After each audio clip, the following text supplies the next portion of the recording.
No deserto da tentação. Capítulo 26. Fogo estranho. Nadab e Abiú, filhos de Arão, que ministravam no santo ofício sacerdotal, tomaram livremente do vinho e, como de costume, foram ministrar diante do Senhor.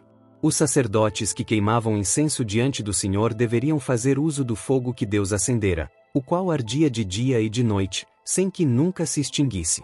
Deus dera orientações explícitas sobre como deveria ser desempenhada cada parte do seu serviço, sendo que tudo estava relacionado com o seu culto sagrado, devendo tudo ser feito de acordo com a santidade do seu caráter.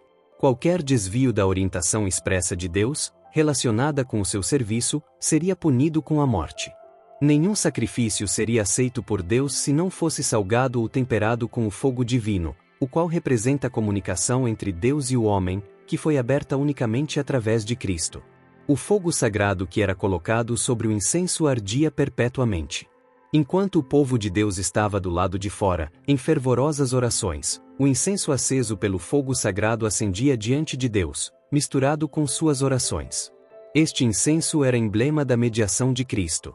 Os filhos de Arão tomaram fogo comum, o qual Deus não aceitava, e insultaram ao infinito Deus, apresentando fogo estranho diante dele. Deus os consumiu com fogo, por causa do desrespeito à sua expressa orientação. Tudo o que faziam era como a oferta de Caim. O divino Salvador não estava representado. Se estes filhos de Arão tivessem um domínio claro de suas faculdades mentais, teriam discernido a diferença entre o fogo sagrado e o profano. A satisfação do apetite lhes aviltou as faculdades e ficaram com a mente obscurecida de tal maneira que não puderam ter discernimento. Compreendiam muito bem o caráter sagrado do serviço típico e da venerável solenidade e responsabilidade que deveriam assumir ao se apresentarem diante de Deus para ministrar o serviço sagrado. Alguns poderão perguntar: como podem os filhos de Arão ser responsabilizados, sendo que sua mente estava tão paralisada pela intoxicação, que eles não estavam aptos para discernir a diferença entre o fogo sagrado e o comum?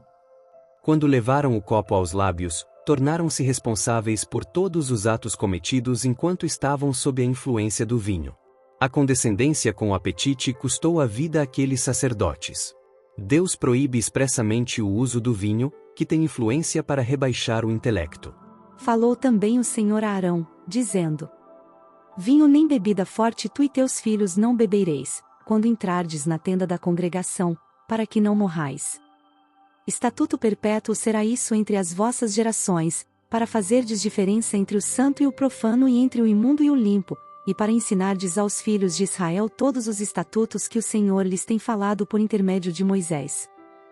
A proibição especial de Deus aos hebreus com referência ao uso de bebidas intoxicantes, deveria ser considerada nesta dispensação.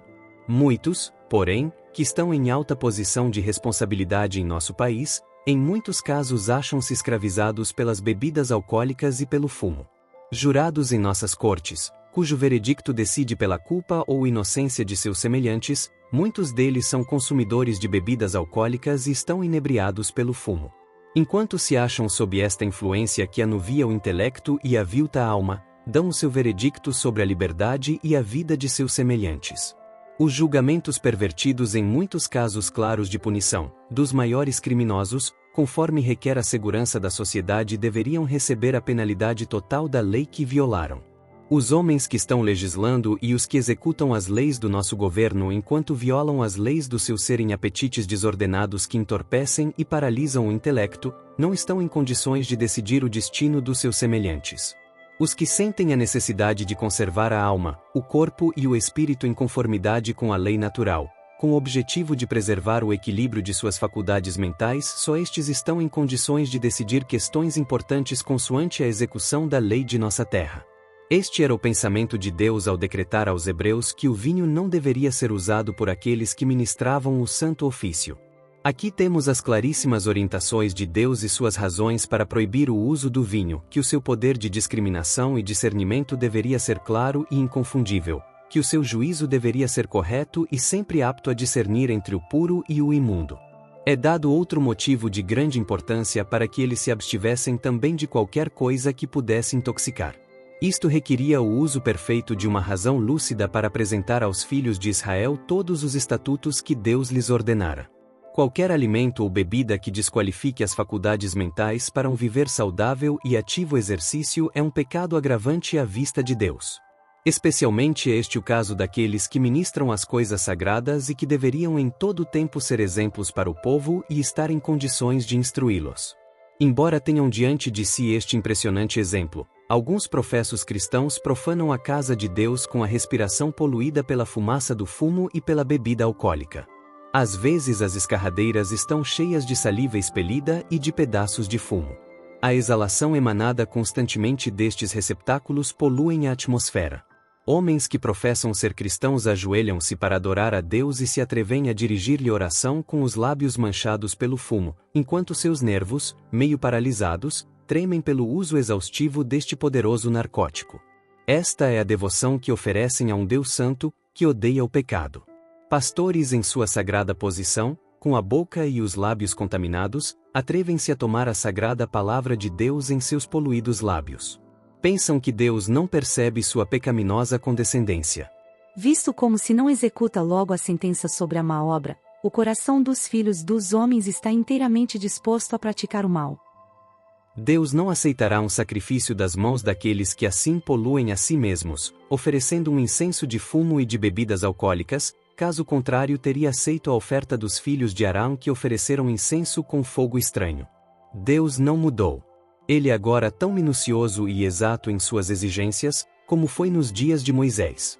Mas, nos santuários de adoração dos nossos dias, com cânticos de louvor, orações e ensino do púlpito, não existe meramente fogo estranho, mas positivo aviltamento. Ao invés de pregar a verdade com santa unção de Deus, ela é proferida muitas vezes sob a influência do fumo e do álcool. Realmente um fogo estranho.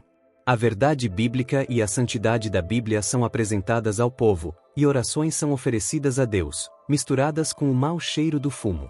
Tal incenso é mais aceitável a Satanás. Que terrível engano é este! Que ofensa à vista de Deus! Que insulto àquele que é santo e que habita na luz inacessível! Se os professos cristãos tivessem as faculdades mentais num vigor saudável, discerniriam a inconsistência de tal culto.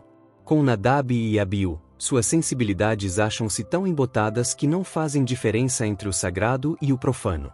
Coisas santas e sagradas são trazidas ao baixo nível de seu hálito poluído pelo fumo, de seu cérebro amortecido e sua alma contaminada pela condescendência com o apetite e as paixões. Cristãos professos comem e bebem, fumam e mascam fumo, e tornam-se glutões e beberrões, satisfazendo o apetite e ainda falam em vencer como Cristo venceu.